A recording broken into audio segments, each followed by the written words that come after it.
की मिट्टी में किसी के बाप का हिंदुस्तान थोड़ी है, किसी बाप की दिल्ली थोड़ा ना।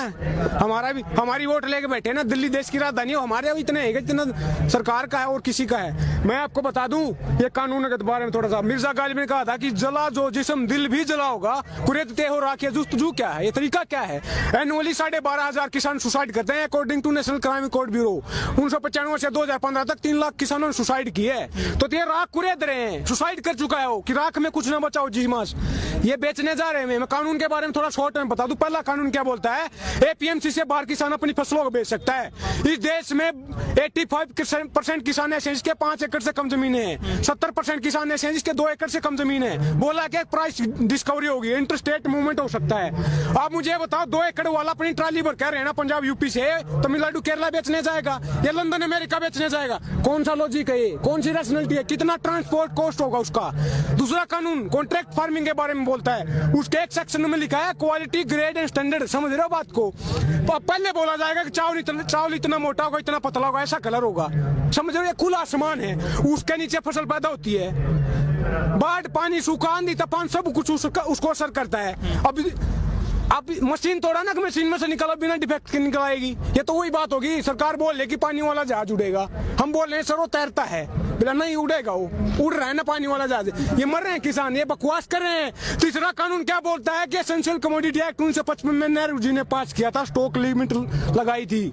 आज उसको स्टॉक लिमिट हटा दी है और बोला क्या है, किसान होल्ड करेगा। किसान के बारे में किसी ने कहा कि छत टपकती है उस किसान की, लेकिन फिर भी वो बारिश की दुआ करता है। उसके सिर पे छत नहीं है, फसल के लिए कहां से लाएगा छत? कौन सा लॉजिक है ये? है कोई रैशनैलिटी? बकवास कर रहे हैं, जमीनें बेचने जा रहे हैं। मैं हरियाणा से हूँ, वहाँ पे सोयल का मुद्दा उठाते हैं। आप ये बताओ हमारे पास जमीनें नहीं रहेंगे, पानी में डूब के मरना है क्या? पानी किसके लिए चाहिए? जमीन के लिए, खेती के लिए। आतंकवादी खालिस्तानी बोलते हैं। अगर हम आतंकवादी हैं तो आप हमारे बीच में ऐसे घूम सकते हो आतंकवादियों के बीच में? 70% देश की पॉपुलेशन एग्रीकल्चर पे डिपेंड करती है, तो 70% तो वैसे आतंकवादी हो गए। तो देशभक्त कौन है? आतंकवादी बताऊं मैं कौन है? साधु प्रज्ञा ठाकुर, जिसने 2008 में मालेगांव ब्लास्ट केस हुआ था, उसकी मेन एक्यूज्ड है। आतंकवाद के चार्ज हैं, वो पार्लियामेंट में बैठी है। समझ रहे हो? गोड से जिंदाबाद के नारे बताए, हमें आतंकवादी बोल रहे हैं। आतंकवादी, एक बात और बोल दूं मैं, आतंकवादी अगर हमें बोल रहे हैं तो 60 के डिकेड से पहले इंडिया फूड सिक्योरिटी में इंडिपेंडेंट नहीं था, भूखे मरते थे हम। 62 में चाइना से वार हार गए, 64 में फैमान आया, लाखों लोग मरे भूख से। जवान भी आ रहा था, किसान भी आ रहा था। लाल बहादुर शास्त्री जी ने नारा दिया, जय जवान जय किसान। 65 में ग्रीन रेवोल्यूशन आया। आज जो बफर स्टॉक के 9 में, इतनी मेहनत से हमने जमीन को सींचा था, बफर स्टॉक के 9 में खाने के लिए कम से कम होना चाहिए। 40 मिलियन टन के, वो दुगना हो चुका है आतंकवादियों की वजह से। देश पाला हमने, भूखे मरते थे, हमें आतंकवादी बोल रहे हैं। बीजेपी के सांसद हैं, वो कहते हैं किसान AK-47 लेके आ गए हैं। देखिए ये सारे अनपढ़ हैं, गौमूत्र खाने वाले हैं, गोबर मूत्र खाने वाले। नत्था Singh and Prem Singh one and the same thing, सब एक से हैं। और रमेश बिदुड़ी बोल रहा है कि बड़ुए हैं, 500 रुपए में खरीद के लाए हैं। पता उसको कोई बड़ुए हैं? अंधाता देश को बड़ुए बोल रहे हैं। शर्म करो देशवासियों, आप अपनी आज नहीं उठा रहे हैं। मिर्जा गालिब ने कहा, देख चमन में तिलक के रंगों से बात बनती है। हम ही हम है तो क्या हम है, तुम ही तुम हो तो क्या तुम हो। डेमोक्रेसी क्या होती है? People's government, government of the people, by the people, for the people. आज क्या हो रहा है? उल्टा हो रहा है, government of the capitalist, by the capitalist, for the capitalist. उद्योगपतियों को जमीनें बेच रहे हैं। लेकिन जो बड़े उद्योगपति हैं, अडानी और अंबानी, वो कह रहे हैं कि इस पूरे किसान आंदोलन में हमको घसीटा गया है। हम किसानों से ना जमीन लेते हैं डायरेक्ट, ना अन्न लेते हैं। क्या कर रहे हैं? बता रूको 1991 में LPG के थ्रू इकोनॉमी को खोला था। क्या बोला था कि बाहर का इन्वेस्टमेंट आ गया, कंपनियां आएंगी, रोजगार मिलेगा, देश की ग्रोथ होगी, इकोनॉमी ग्रोथ होगी। आज उसका नतीजा ऑक्सफैम की रिपोर्ट आती है, 1% के पास देश का 60% धन है, देश के 10% के पास देश का 90% धन है। हम कहाँ हैं? हम कारखाने लगाएंगे?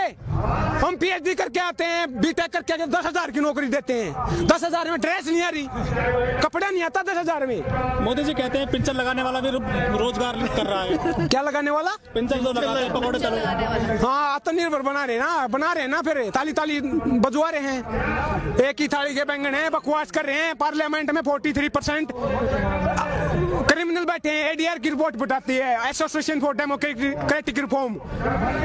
कुलदीप सेंगर रेपिस्ट, चिमयानंद रेपिस्ट, साधु प्रज्ञा आतंकवादी, वैसे बैठे हैं पार्लियामेंट में। कानून बना रहे हैं हमारा, अपराधी हमारा कानून बनाएंगे तो ऐसे बनेगा। कानून मर रहे हैं ना लोग। गुरु तो आसाराम थे, तो आप ही हो ना उन लोगों को। किसको?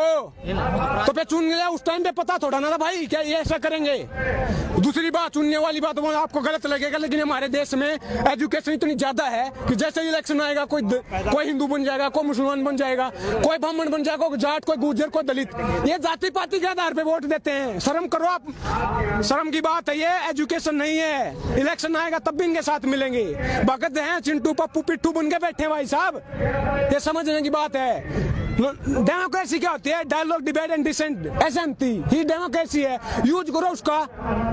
तो चुनाव जो होता है क्या विकास को भूल जाते हैं या फिर जातिवादी को लेकर चुनाव? मैंने बोला ना, वही तो हो रहा है। जाति के आधार पे टिकट देंगे, फिर क्या बोलते हैं कि भाई ये जाट नेता है, ये उत्थान करेगा मेरा। दो आदमी जाति के आधार पे वोट लेके जाएगा तो फिर काम करेगा। आपको पता क्या, वोटर भी तो जात के आधार पर वोट दे। जात के आधार पे, धर्म के आधार पे वोट दोगे तो मन की बात होगी। काम के आधार पर वोट दोगे तो काम की बात होगी। समझ रहे हो? डिवाइड एंड रूल पे बोलना चाहूंगा मैं। कुछ किसी ने, अंग्रेजों ने डिवाइड एंड रूल किया था, ये भी वही कर रहे हैं, हिंदू मुसलमान मंदिर मस्जिद करके कि बांट दिया इस धरती को। क्या चांद सितारों का होगा? नदियों के कुछ नाम लिखे, बहती धारों का क्या होगा? शिव की गंगा भी पानी, यहाँ पे जमजम भी पानी है, मुल्ला भी पिए, पंडित भी पिए, पानी का मतलब क्या होगा? उन फिरका परस्तों से पूछो क्या सूरज अलग बनाओगे? एक ही हमेशा से सबकी क्या हॉबी नहीं बनाओगे? नस्लों का जो करे बंटवारा, नस्लों का जो करे बंटवारा, रहबर काम का ढोंगी है। क्या खुदा ने मंदिर तोड़ी थी यार? राम ने मस्जिद तोड़ी है। अगर स्टेट मंदिर बनवाएगा तो स्कूल, कॉलेज, यूनिवर्सिटी, हॉस्पिटल, सड़कें, बिजली, पानी ये कौन करवाएगा? इस देश में पहले भी मंदिर बने, सरकारों ने बनवाए हैं। क्या ये आर्टिकल 25 हमारे संविधान का बोलता है कि right to freedom to profess, propagate and practice any और not any religion of your choice. धर्म हमारा पर्सनल मैटर है, हमारा फेथ है। अपने आप चंदा इकट्ठा करके मंदिर बनवाएंगे, सरकार मंदिर बनवाएगी। स्टेट का कोई रिलीजन है क्या? तो सबसे पहले तो चंदा राष्ट्रपति जी ने दिया है। तो राष्ट्रपति क्या हमारा ही है? कौन है वो? किसान है क्या वो? नहीं, हमसे बीच से गया क्या वो? कैसे राष्ट्रपति चुना जाता सबको पता है, सब उनका है। वो तो एक रबर स्टैंप है, सब रबर स्टैंप उठा के लगा दी। आज मुझे बता दो एक भी कानून पे जिसमें राष्ट्रपति ने डिसेंट का भी यूज किया हो, अड़े हो कि नहीं गलत है, ये सारे कानून पे मोहर लगा देते हैं। पिट्ठू होते हैं सरकारों के राष्ट्रपति।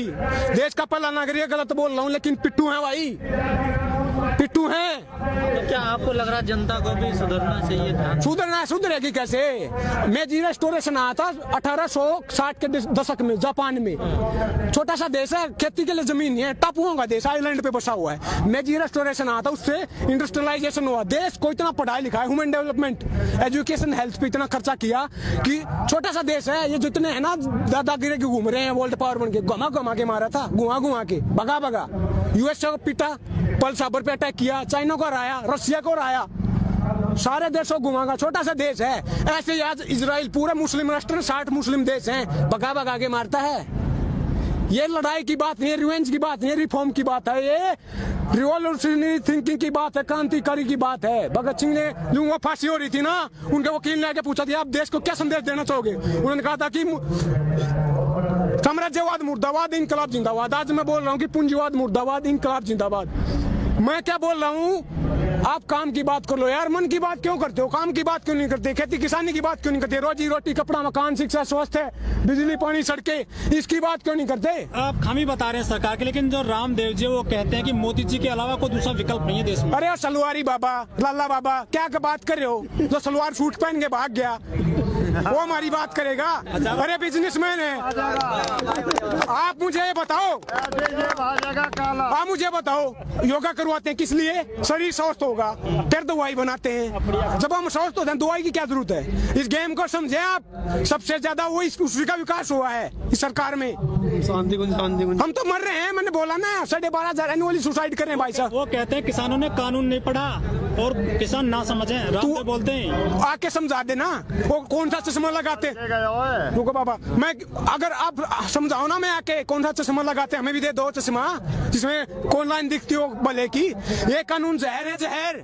सरकार क्या बोल रही है कि 2-3 चम्मच निकाल देंगे, गिलास भरा जहर का है, बोले 2-3 चम्मच निकालेंगे, अमेंडमेंट कर देंगे, संशोधन कर देंगे। आप मुझे बताओ, एक चम्मच हो, एक गिलास हो, एक बाल्टी हो, एक चुटकी हो, जहर तो जहर होता है, खाते ही डेथ होती है। ये डेथ वारंट है। लेकिन सरकार कह रही है किसानों को अच्छे दिन आएंगे, इस कानून से लागत का 1.5 गुना मिलेगा, 2 गुनी हो जाएगी 2022 तक। अच्छा, एपीएमसी में खामियां बताई हैं। एक 2016 में, थोड़ा डिटेल में बताऊंगा मैं, 2016 में ई नाम की वो लेके आए थे policy, electronic national agriculture market, उसमें क्या बोला था 2022 तक दुगनी हो जाएगी, आज कितनी है? वो नेशनल मार्केट होगा, वो कहाँ गई पॉलिसी? वो फेल क्यों हुई? क्या कारण रहा?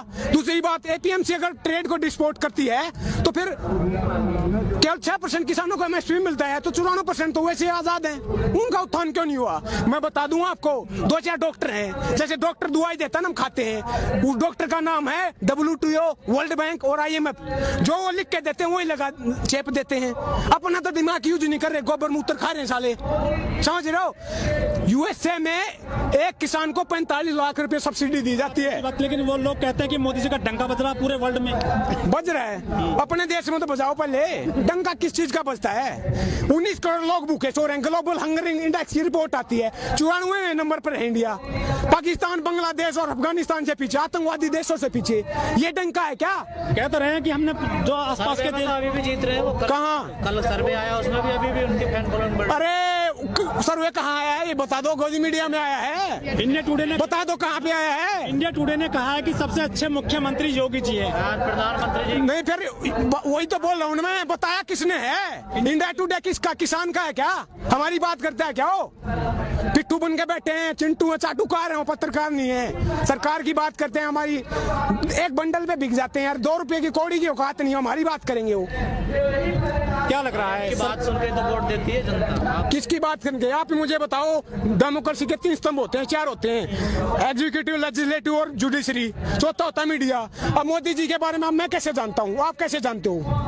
मेरी बुआ का लड़का है क्या? आपकी बुआ का लड़का है? मीडिया ने बताया ना, क्योंकि थाली लेकर उतारी, दिन रात भगवान बनाया, बना के नहीं बनाया, भगवान ने बनाया ना। तो मीडिया वाले जिसको चाहे चढ़ा सकते हैं, आपको ही चढ़ा सकते हैं, मुझे भी चढ़ा सकते हैं। तो मीडिया सही काम नहीं कर रहा क्या?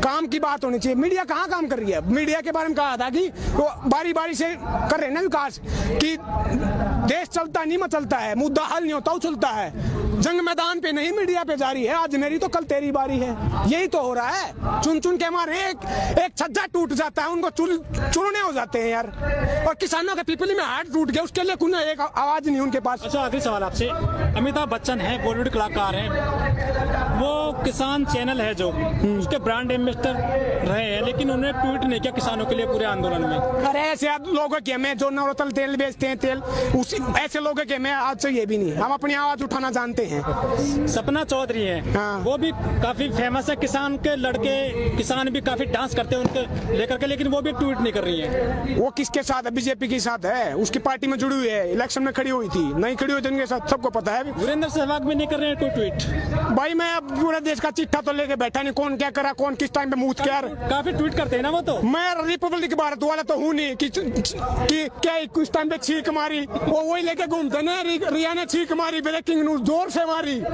समझ रहे हो? मैं रिपब्लिक भारत से हूँ नहीं भाई, समझ रहे हो? बात क्या है कि काम की बात होनी चाहिए, खेती किसानी की बात है, लेकिन मैं शाम तक बोल सकता हूँ, क्योंकि किताब उठा रखी। भगत सिंह ने कहा था कि इनकलाब ने तो बम से आता है, न पिस्तौल से आता है, इनकलाब आता विचारों से, नॉलेज से, किताब से। ये किताब बोल रही है, ये बकवास नहीं बोल रही, गोबर मूत्र नहीं बोल रहा। तो मैं अपनी बात को खत्म करना चाहूंगा। भगत सिंह की कौम है ये, भगत सिंह के बगैर हम खत्म नहीं कर सकते। पीयूष मिश्रा जी ने कहा था कि वो काम बुलागा काम हुआ जिसमें चंद्रशेखर आजाद न हो, वो इसके बुलागा इसको जिसमें भगत सिंह की याद न हो। भगत सिंह की याद न, और हमको बात को खत्म कर दे, ऐसा नहीं हो सकता। भगत सिंह ने कहा था कि लिख रहा हूँ अंजाम जिसका कल आ जाएगा, मेरे खून का एक कतरा इंकलाब रहेगा। जोर से बोलना है, क्योंकि उसी भगत सिंह ने कहा था कि गूंगे बहरों को सुनाने के लिए धमाका जरूरी होता है, और ये आवाज धमाका है, पार्लियामेंट तक आवाज जानी चाहिए। गूंगे बहरे हो, इंकलाब, इंकलाब।